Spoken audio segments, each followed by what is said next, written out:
The morning sun had barely risen over Los Angeles when Dr. Maya Collins checked her watch for the third time.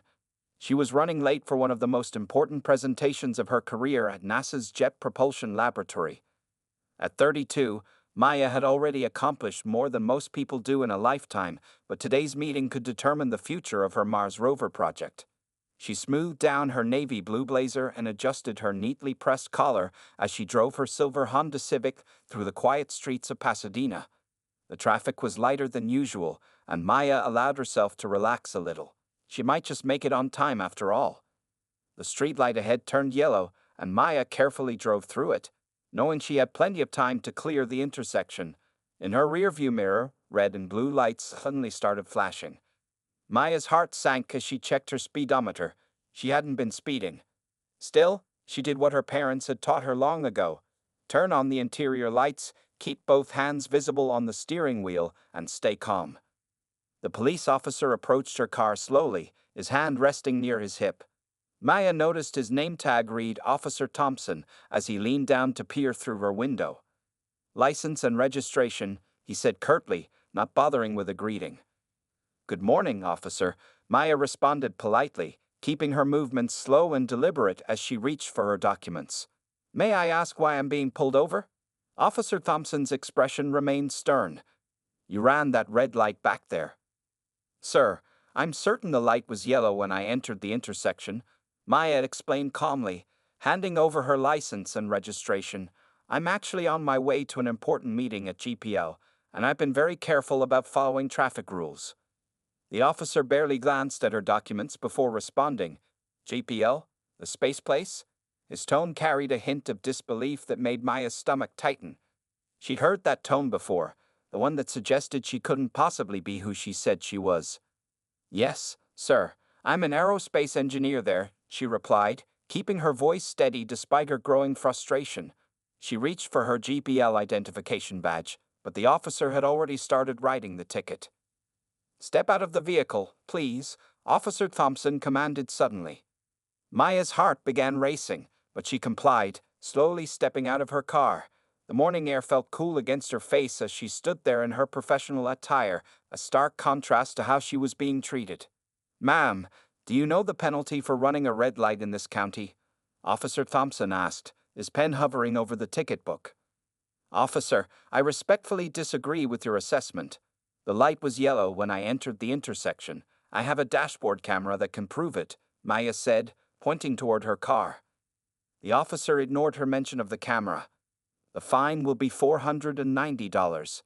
You can either pay it or contest it in court within 30 days. He thrust the ticket toward her, along with her license and registration. Maya took a deep breath, trying to maintain her composure.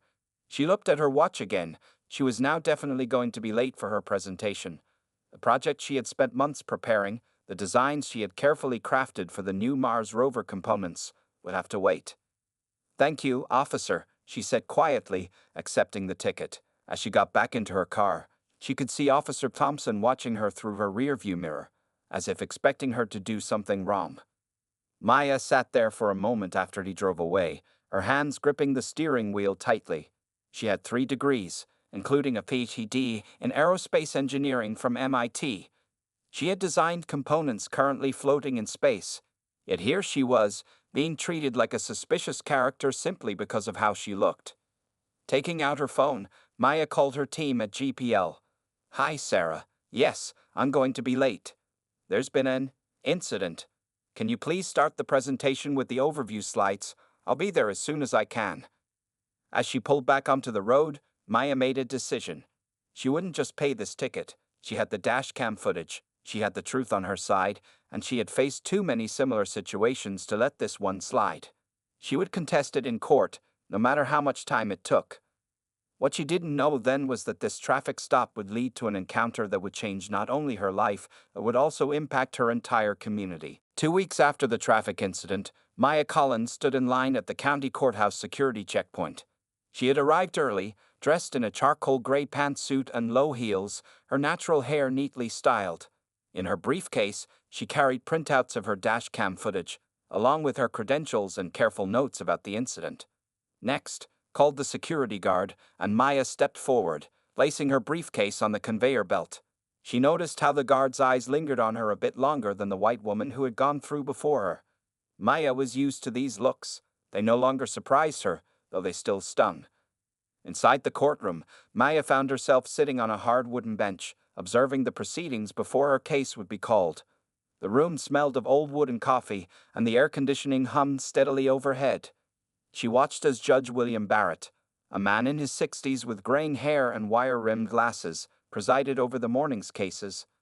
As she waited, Maya noticed a pattern. A young Hispanic man trying to explain his situation was cut off mid-sentence. An elderly Asian woman who struggled with English was rushed through her case without proper translation services. A black teenager was given the maximum fine for a minor violation, while a white college student who came before him had received a warning for a similar offense. Maya took out her small notebook and began documenting what she observed. Her scientific training had taught her the value of data, and right now, the data was telling a clear story about Justice Barrett's courtroom. "The next case is Collins versus the state," the court clerk announced, her voice echoing through the high-ceilinged room. Maya stood, smoothing her jacket as she walked to the podium. She could feel Judge Barrett's eyes on her, watching as she arranged her documents. "Ms. Collins," Judge Barrett began, emphasizing the "Ms." in a way that made it sound like a criticism. "You're contesting a traffic violation, running a red light. Do you understand the seriousness of this offense?" "Yes, Your Honor," Maya replied clearly. "And it's Dr. Collins. I have evidence that." "Dr. Collins," Judge Barrett interrupted, raising his eyebrows. His tone carried clear disbelief. "And where exactly did you get this title?" The courtroom had grown quiet. Maya could feel all eyes on her, but she stood straight and answered confidently, "I earned my PhD in aerospace engineering from MIT, Your Honor. But more relevant to this case is the dashcam footage I have that shows." "Ms. Dr. Collins," Judge Barrett interrupted again, "are you suggesting that the officer who cited you was incorrect in his assessment?" "Yes, Your Honor, I am. The evidence clearly shows." "I see here that you were argumentative during the stop," Judge Barrett continued, looking at the police report. "And now you're being argumentative in my courtroom." Maya took a deep breath, remembering the breathing exercises her mother had taught her for dealing with difficult situations. "Your Honor, I respectfully disagree. I was professional and courteous during the stop, just as I'm being now. I simply wish to present my evidence." Judge Barrett leaned forward, his reading glasses perched on the end of his nose. "Young lady, I've been doing this job for 30 years. I can tell when someone has an attitude problem. Given your behavior today, I'm inclined to increase the fine." The injustice of the situation made Maya's chest tight, but her voice remained steady. "Your Honor, on the morning in question, I was on my way to lead a presentation at NASA's Jet Propulsion Laboratory, where NASA? Judge Barrett scoffed, not bothering to hide his skepticism. "And what exactly do you do at NASA?" The courtroom had grown so quiet you could hear the air conditioning cycling. Maya reached into her briefcase and pulled out her GPL identification badge and project credentials. "I'm the lead engineer on the upcoming Mars rover project, Your Honor. I design and oversee the development of crucial components that will help us explore Mars. And I can prove both my credentials and my innocence in this traffic violation if you'll allow me to present my evidence." For the first time that morning, Judge Barrett was silent. The look of surprise on his face was one Maya had seen many times before, the look of someone whose prejudices were about to be thoroughly challenged. The silence in the courtroom lasted only a moment before Judge Barrett cleared his throat and shuffled the papers on his bench. His initial shock at Maya's credentials had quickly morphed back into skepticism, but now there was something else in his expression, annoyance at being challenged. "Dr. Collins," he said, putting unusual emphasis on her title, "regardless of your claimed occupation, you're here today because you ran a red light and were confrontational with a police officer. Your job at NASA, if that's indeed where you work, doesn't put you above the law." Maya stood firmly at the podium, her hands resting calmly on its surface. She had prepared for this moment, knowing that her evidence would speak louder than any emotional response. "Your Honor, I completely agree that no one is above the law. That's precisely why I'm here today, to ensure the law is applied fairly and based on facts." Judge Barrett's face reddened slightly. Several people in the gallery leaned forward, sensing the growing tension in the room. The court clerk had stopped shuffling papers, her eyes darting between Maya and the judge. Are you suggesting, Dr. Collins, that Officer Thompson issued this citation unfairly? Judge Barrett's voice had taken on a dangerous edge. I'm not suggesting anything, Your Honor. I'm stating facts, Maya replied, pulling out her dash cam footage printouts. I have frame-by-frame evidence showing that the light was yellow when I entered the intersection. Additionally, I have the original video footage on a USB drive, which clearly shows. That's enough. Judge Barrett slammed his gavel down, making several people in the courtroom jump. Your attitude is becoming increasingly problematic. I'm doubling your fine to $980 for contempt. Maya felt her heart racing but kept her voice steady. Your Honor, with all due respect, I haven't shown any contempt. I'm simply trying to present evidence in my defense, which is my legal right. As a scientist, I believe in data and facts. Would you please review my evidence before making a judgment? The judge leaned forward, his knuckles white as he gripped his desk. Young lady, I've been presiding over traffic cases longer than you've been alive. I don't need a science lesson from someone who claims to work for NASA. Maya pulled out her GPL badge again, along with several official documents. I don't just claim to work for NASA, Your Honor. Here are my credentials, my project documentation, and my security clearance. I'm currently leading a team of engineers developing critical components for the next Mars mission. But more importantly, here is my evidence regarding the traffic stop. A murmur ran through the courtroom. Several spectators were now openly taking notes on their phones. Maya could see the court clerk giving her an encouraging nod. Furthermore, Maya continued, her voice growing stronger, I've observed several concerning patterns in this courtroom today. I documented how defendants of different backgrounds have received notably different treatment for similar offenses. As someone who deals with data analysis daily, I can tell you that the statistical probability of these disparities being random is. How dare you? Judge Barrett's face was now fully red. This is my courtroom, Dr. Collins, and I will not be lectured about statistics and patterns by someone who thinks their fancy degree gives them the right to disrespect this court. Maya stood her ground, her voice remaining calm but firm. Your Honor, presenting evidence isn't disrespect. Analyzing patterns isn't disrespect. I'm simply exercising my right to a fair hearing. If you'd like, I can share the exact timestamps of today's proceedings where. One more word, Judge Barrett threatened, raising his gavel, and I'll triple your fine. The courtroom had become so quiet you could hear the tick of the wall clock. Maya took a deep breath, reached into her briefcase, and pulled out one final document.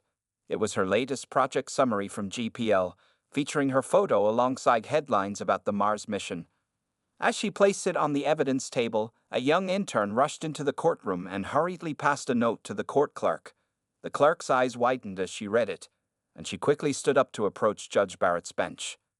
The judge's expression changed as he read the note, his face shifting from anger to something else entirely, a mix of surprise, embarrassment, and dawning realization. What happened next would change the entire dynamic of the courtroom, but not in the way anyone expected. Judge Barrett stared at the note in his hands, then looked back at Maya with new eyes. The court clerk had just informed him that reporters from the local news station were outside the courthouse, drawn by social media posts about a NASA engineer being unfairly treated in his courtroom.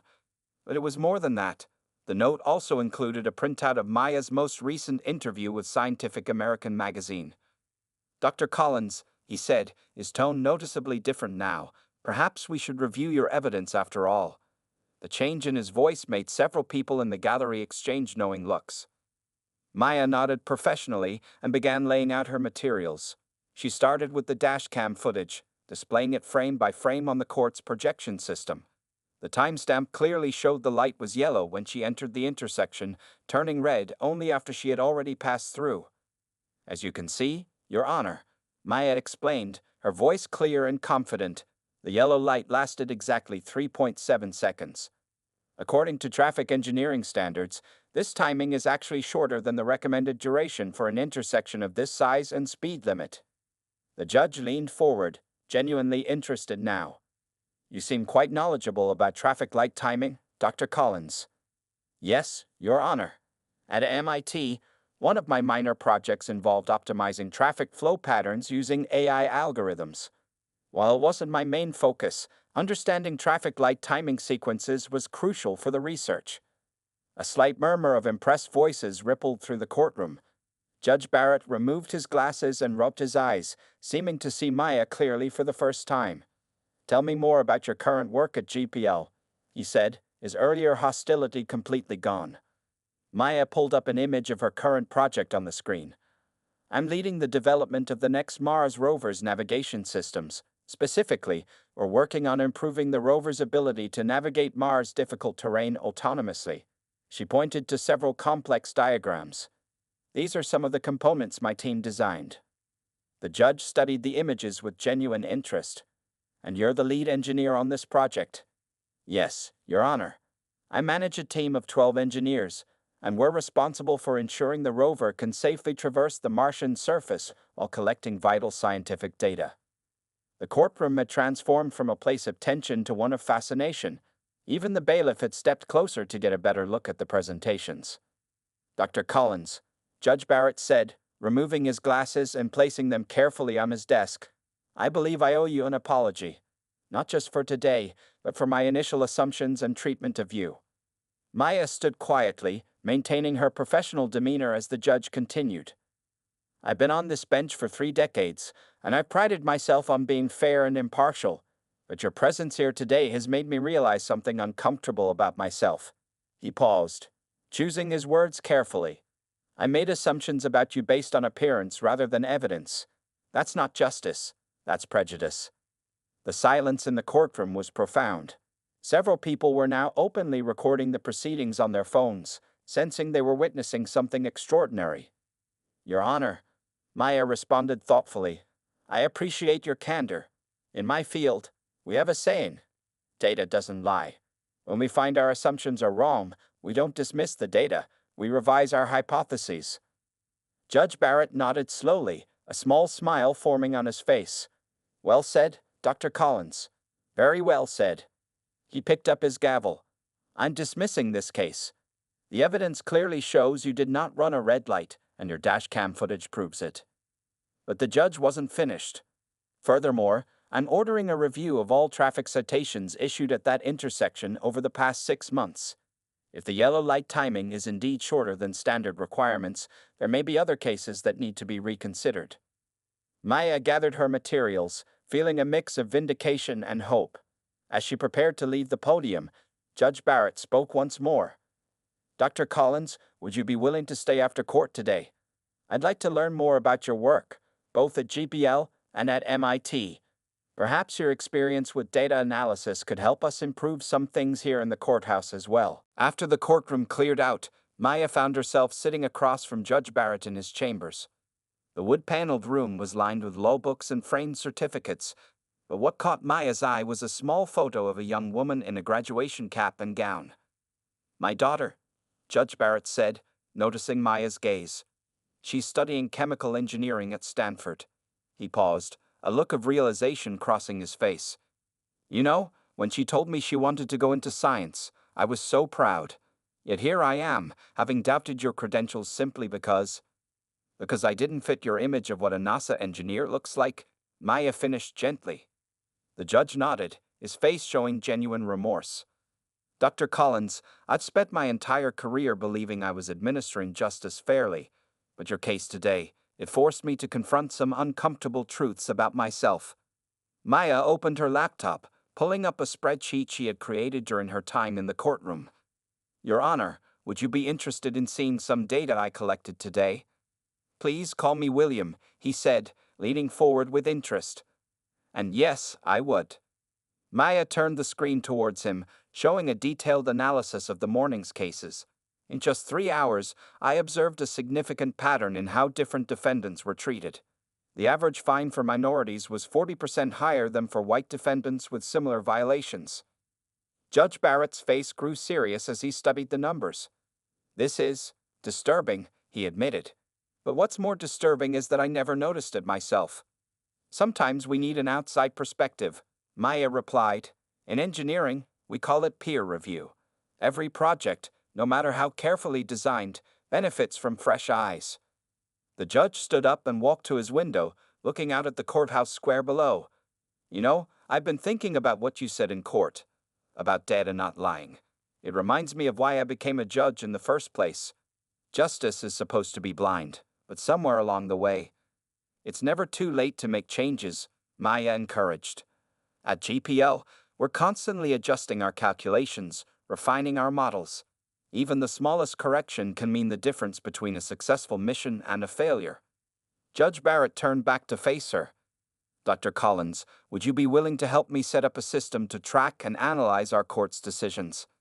Something that could help us identify any unconscious biases in our proceedings. Maya's eyes lit up with interest. Actually, I might have some ideas. We use similar analytical tools at GPL to check our design processes for systematic errors. For the next hour, they discussed possibilities. Maya sketched out flowcharts on a legal pad while Judge Barrett took detailed notes. The tension from earlier had completely disappeared, replaced by a shared enthusiasm for solving a complex problem. You know, the judge said, looking at their notes, when my daughter told me she wanted to be an engineer, I told her she could change the world. I never imagined someone else's daughter would help change mine. Maya smiled, remembering her own father's encouragement. My dad said something similar. He always told me that science wasn't just about exploring space, it was about expanding minds. As they wrapped up their impromptu meeting, Judge Barrett walked Maya to the door. Dr. Collins, I want you to know that what happened today will lead to real changes in this courthouse. Sometimes it takes a wake-up call to realize we're not living up to our own ideals. Change starts with awareness, Maya replied. In engineering, we call it calibration, adjusting our instruments to ensure accuracy. Maybe the legal system needs regular calibration too. Before Maya left, Judge Barrett had one more question. Would you be willing to come back? Perhaps speak to our judicial training program about unconscious bias. Your perspective as both a scientist and someone who's experienced these biases firsthand would be invaluable. Maya paused at the door, considering the opportunity. This wasn't what she had expected when she walked into court that morning to fight a traffic ticket, but sometimes, she reflected, the most important discoveries happen by accident. Yes, she said finally, I think that could make a real difference. The next morning, the county courthouse was unusually crowded. Word had spread about what happened in Judge Barrett's courtroom, and now reporters filled the benches, their cameras and notepads ready. Maya sat in the front row, wearing the same professional attire as the day before, but today she wasn't here as a defendant. Judge Barrett had called a special session of the court. The usual morning cases had been delayed by an hour for what he described in his announcement as an important matter of public interest. The room buzzed with whispered conversations and the soft clicking of camera shutters. At exactly 9 a.m., Judge Barrett entered the courtroom. Instead of taking his usual seat at the bench, he stood in front of it, facing the packed gallery. His formal black robes seemed to weigh heavily on his shoulders. Good morning, he began, his voice carrying clearly through the hushed room. Yesterday, something significant happened in this courtroom. Something that made me realize I had failed in my most basic duty as a judge, the duty to provide equal justice under law. He turned slightly to acknowledge Maya's presence before continuing. Dr. Maya Collins came to this court to contest a traffic citation. She came with evidence, with facts, and with a professional demeanor that I, to my shame, chose to ignore. Instead, I saw what my prejudices wanted me to see. The reporters' pens scratched rapidly across their notepads. In the back of the courtroom, Officer Thompson, who had issued the original ticket, shifted uncomfortably in his seat. Dr. Collins is not just any citizen seeking justice. She is a highly accomplished aerospace engineer at NASA's Jet Propulsion Laboratory. She leads a team designing components for the next Mars rover. But here's the crucial point. None of that should matter. Judge Barrett's voice grew stronger. Every person who enters this courtroom deserves the same respect, the same attention to evidence, and the same fair treatment under the law. Maya watched as several of the regular courthouse staff nodded in agreement. The court clerk who had helped her yesterday dabbed at her eyes with a tissue. Yesterday, Dr. Collins did more than prove her innocence. She held up a mirror to this court, and what I saw disturbed me deeply. Judge Barrett pulled out the analysis Maya had shown him. In just one morning session, she documented clear patterns of bias in how different defendants were treated. The data, as she reminded me, doesn't lie. He turned to face Maya directly. Dr. Collins, I'd offer you my sincere and public apology, but an apology without action is just words. Therefore, I am announcing several immediate changes to how this court operates. The room grew even quieter as Judge Barrett outlined his plan. First, we will be implementing a new data tracking system to monitor our court's decisions for potential bias. Second, all court officers, including myself, will undergo additional training on unconscious bias. And third, we are establishing a civilian oversight committee to review our practices and ensure we're living up to our ideals of equal justice. Officer Thompson stood up from his seat, walked to the front of the courtroom, and asked permission to speak. Judge Barrett nodded. Dr. Collins, the officer said, his voice carrying a hint of nervousness, I also owe you an apology. I made assumptions during our encounter that were unfair and unprofessional. Your dashcam footage clearly shows the light was yellow, and I should have reviewed that evidence at the scene. Maya acknowledged both apologies with a graceful nod. She hadn't come to court seeking public recognition or apologies. She had simply wanted justice. But now she saw how this moment could lead to something bigger than herself. Judge Barrett concluded the session with words that would soon be quoted in newspapers across the country. Justice isn't just about following the law, it's about recognizing and correcting our mistakes. Dr. Collins came to this court seeking justice, and in doing so, she helped us see how far we still have to go in achieving it. Let this be a turning point, not just for this court, but for our entire community. As the cameras flashed and reporters began raising their hands with questions, Maya realized that this story was about to reach far beyond the walls of this courthouse. Within days of Judge Barrett's public apology, Maya's story spread like wildfire across social media and news outlets.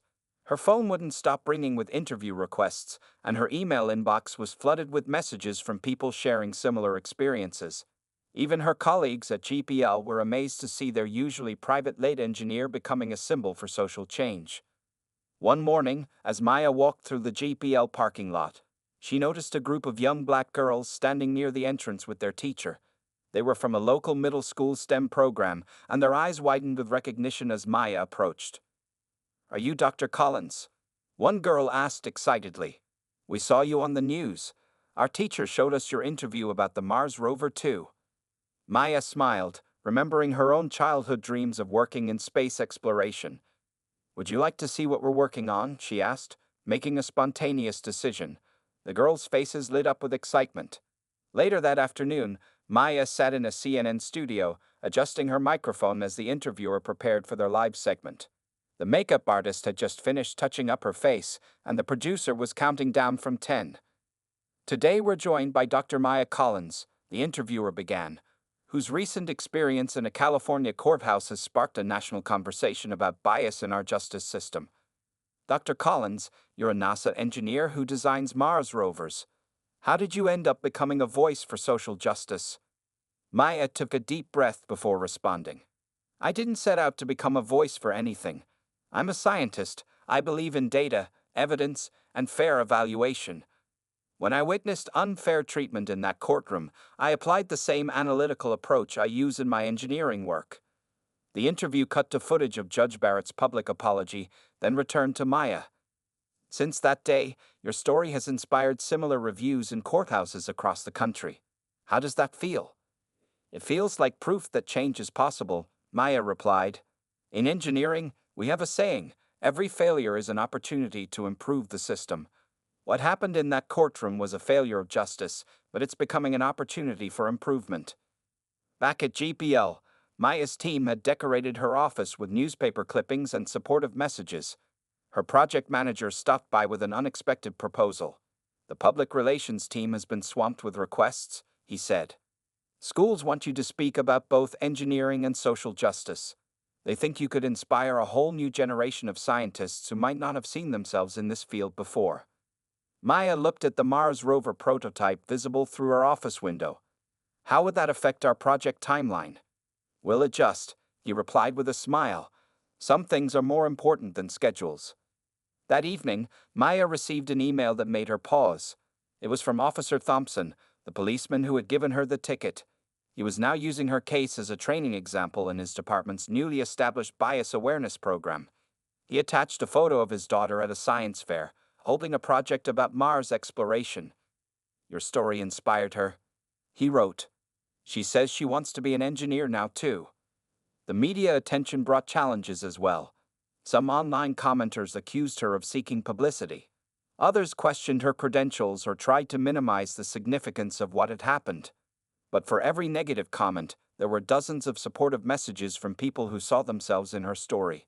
A week after the courthouse incident, Maya was invited to speak at a national conference on judicial reform. As she prepared her presentation, she received a text message from Judge Barrett. "Thought you want to know. We've implemented the data tracking system you designed.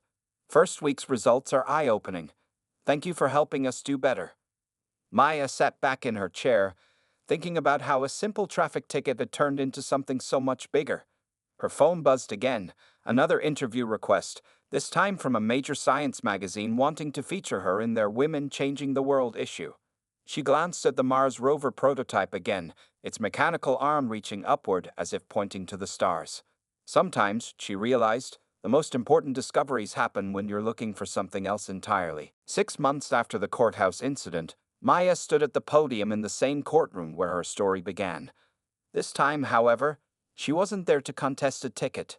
She was delivering the keynote speech at the county's first judicial fairness training program. The audience included judges, police officers, and court staff from across the state. Judge Barrett sat in the front row, nodding encouragingly as Maya began her presentation. Next to him sat Officer Thompson, who had become an unexpected ally in police reform efforts. "When I walked into this courtroom 6 months ago," Maya began, "I was just an engineer with a traffic ticket and some data. Today, I stand here as proof that one small moment of truth can create ripples of change across an entire system." She clicked to her first slide, showing the statistical analysis she had developed with Judge Barrett. The numbers told a compelling story. Since implementing their new tracking system, the court had seen a 60% reduction in discriminatory sentencing patterns. "As an engineer, I work with spacecraft that explore Mars," Maya continued, switching to an image of her rover project. "These machines have to constantly adjust their course based on new data. Our justice system isn't so different. When we see something isn't working, we have a responsibility to correct it." In the back of the room, a group of law students furiously took notes.